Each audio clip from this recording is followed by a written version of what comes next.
আমি আব্দুল হালিম আজাদ, নতুন করে কারো কাছে পরিচয় দেওয়ার কোনো প্রয়োজন নাই। আজকের এই পথসভায় স্পষ্ট আকারে বলতেছি, যারা জনগণকে ধমক দেয়, যারা ভোটারকে ধমক দেয়, কেন্দ্র যেতে দেবে না, আমি চ্যালেঞ্জ শুরু করলাম। আর যদি কোনো ধমক দেয়, গাছের সাথে টাঙ্গায় জনতারা তারাতে বিচার হবে।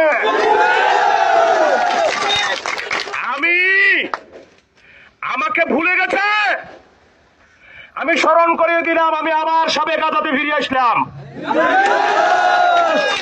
বেড়া কোথায় কি বলছো, সব নোট আছে, হিসাব শুরু হবে।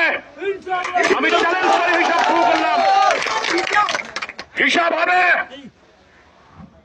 হিসাব দিতে হবে।